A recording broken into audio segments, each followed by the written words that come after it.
প্ৰধানমন্ত্ৰী আৱাস যোজনা চৰকাৰে বিপিএল ঘৰৰ আৰু এটা নতুন আপডেট লৈ আহিছোঁ। সেইটো আপডেট হ'ল যিসকলে এতিয়ালৈকে চৰকাৰী ঘৰটো লাভ কৰা নাই সেইসকলে কাৰণে কিন্তু এটা ভাল খবৰ আহি গ'ল। অসমত আৰু 3,80,000 নতুন চৰকাৰী ঘৰৰ পইচা সোমাই যাব। যদি আপোনালোকে এতিয়ালৈকে চৰকাৰী ঘৰটো লাভ কৰা নাই তেনেহ'লে কিন্তু আপোনাৰ একাউণ্টত 29 মাৰ্চত চৰকাৰী ঘৰৰ পইচা ফাৰ্ষ্ট কিস্তি সোমাই যাব। 36,500 টকা ফাৰ্ষ্ট কিস্তি আপোনাৰ একাউণ্টত সোমাই যাব। যিসকলে এতিয়ালৈকে চৰকাৰী ঘৰটো লাভ কৰা নাই সেইসকলে কাৰণে কিন্তু এটা ভাল খবৰ আহি গৈছে। বহুতৰে কিন্তু চৰকাৰী ঘৰ লিষ্টত নাম আহিছে কিন্তু এতিয়ালৈকে চৰকাৰী ঘৰটো লাভ কৰা নাই। এতিয়া কিন্তু আপোনালোকে চৰকাৰী ঘৰৰ নতুন লিষ্টটো চেক কৰিব লাগিব। যদি আপোনালোকৰ সেইটো লিষ্টত নাম থাকে তেনেহ'লে কিন্তু আপোনাৰ একাউণ্টত 29 তাৰিখে 36,500 টকা ফাৰ্ষ্ট কিস্তি সোমাই যাব। যিসকলে এতিয়ালৈকে চৰকাৰী ঘৰটো লাভ কৰা নাই আৰু সেইসকলৰ সেইটো লিষ্টত নাম আহিছে সেইসকলে কিন্তু একো চিন্তা কৰিব নালাগে। যদি আপোনালোকৰ সেইটো লিষ্টত নাম থাকে তেনেহ'লে কিন্তু আপোনাৰ একাউণ্টত চৰকাৰী ঘৰৰ ফাৰ্ষ্ট কিস্তি সোমাই যাব। 29 মাৰ্চৰ আগতে আপোনাৰ একাউণ্টত সোমাই যাব। এতিয়া কিন্তু আপোনালোকে লিষ্টটো চেক কৰিব লাগিব যে আপোনালোকৰ লিষ্টত নামটো আহিছে নে অহা নাই। যদি আপোনালোকৰ লিষ্টত নাম আহিছে তেনেহ'লে কিন্তু আপোনালোকে ঘৰটো লাভ কৰিব। যে কেনেকৈ আপোনালোকে চৰকাৰী ঘৰৰ নতুন লিষ্টটো চেক কৰিব মই আজি এইটো ভিডিঅ'ত আপোনালোকক সম্পূৰ্ণ প্ৰচেছ দেখুৱাই দি আছোঁ। কেনেকৈ আপোনালোকে লিষ্টটো চেক কৰিব চৰকাৰী ঘৰৰ নতুন লিষ্টটো চাই লওক। এতিয়া আপোনালোকে ফাৰ্ষ্ট আপোনাৰ মোবাইলৰ যিকোনো এটা ব্ৰাউজাৰ অ'পেন কৰি ল'ব। আপোনালোকে ইয়াত লিখিব PM আৱাস গ্ৰামীণ লিখি আপোনালোকে চাৰ্চ কৰিব। ইয়াত চাব ইয়াত যিটো 1 নম্বৰত লিংক আহি যাব গ্ৰামীণ PMAYG। এতিয়া আপোনালোকে সেইটো অপশ্যনৰ ওপৰত ক্লিক কৰিব। এতিয়া কিন্তু আপোনাৰ ওচৰত এইটো অফিচিয়েল ৱেবছাইট অ'পেন হৈ যাব এনেকুৱাকৈ। মই কিন্তু আপোনাৰ সুবিধাৰ কাৰণে ৱেবছাইটৰ লিংকটো মোৰ ডিছক্ৰিপশ্যনত দি দিছোঁ। আপোনালোকে ডাইৰেক্ট ক্লিক কৰি এইটো ৱেবছাইটত আহিব পাৰিব। আপোনালোকে ফাৰ্ষ্ট এইটো ৱেবছাইটত আহি যাব।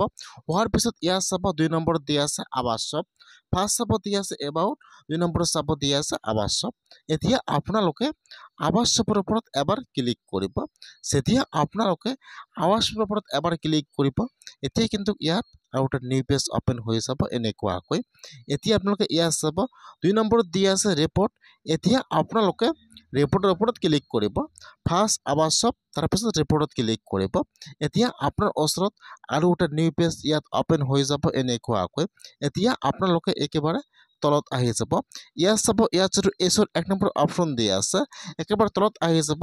ইয়াত চাব এছ নম্বৰ অপশ্যন দিয়া আছে, ইয়াত যিটো এছৰ 1 নম্বৰ অপশ্যন দিয়া আছে বেনিফিচিয়াৰী ডিটেইলছ ফৰ ভেৰিফিকেশ্যন। এতিয়া আপোনালোকে এছৰ 1 নম্বৰ অপশ্যনৰ ওপৰত ক্লিক কৰিব। যেতিয়া আপোনালোকে সেইটো অপশ্যনৰ ওপৰত ক্লিক কৰিব এতিয়া কিন্তু আপোনাৰ ওচৰত আৰু এটা নিউ পেজ অ'পেন হৈ যাব এনেকুৱাকৈ। ফাৰ্ষ্ট ইয়াত আহি যাব অল ষ্টেট।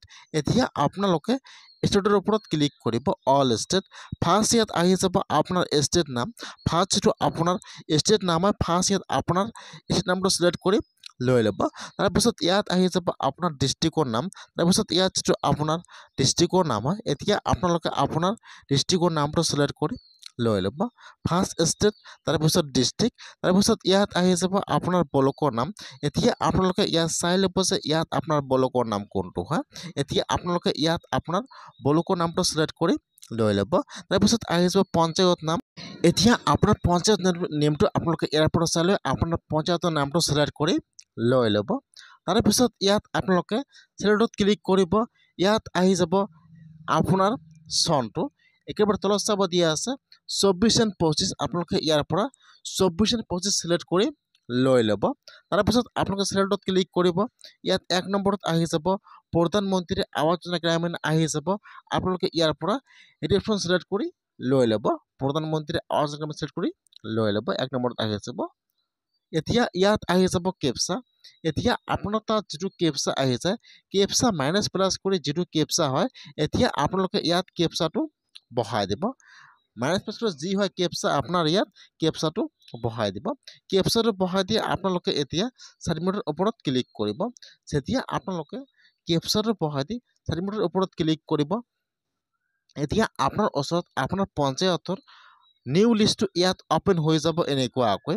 এতিয়া আপোনালোকে ইয়াত ফাৰ্ষ্ট আপোনাৰ নাম আহি যাব, ইয়াত আপোনাৰ গাৰ্জিয়ান নাম আহি যাব, ইয়াত আপোনাৰ ঘৰৰ ষ্টেচন নম্বৰ আহি যাব। এতিয়া আপোনাৰ ওচৰত লিষ্টটো অপেন হৈ যাব এনেকুৱাকৈ। এতিয়া আপোনালোকে ইয়াৰ পৰা চাই ল'ব যে ইয়াত আপোনাৰ নাম কোনটো হয়, লিষ্টটো ইয়াত চেক কৰি ল'ব। ইয়াত যিহেতু বহুতো নাম দিয়া আছে, এতিয়া আপোনালোকে ওপৰত চাব ইয়াত ডাউনলোডৰ অপশ্যন দিয়া আছে। এতিয়া আপোনালোকে ডাউনলোডৰ ওপৰত ক্লিক কৰিব, ডাউনলোড PDF। লগে কিন্তু আপোনাৰ ওচৰত আপোনাৰ পঞ্চায়তৰ লিষ্টটো ডাউনলোড হৈ যাব এনেকুৱাকৈ।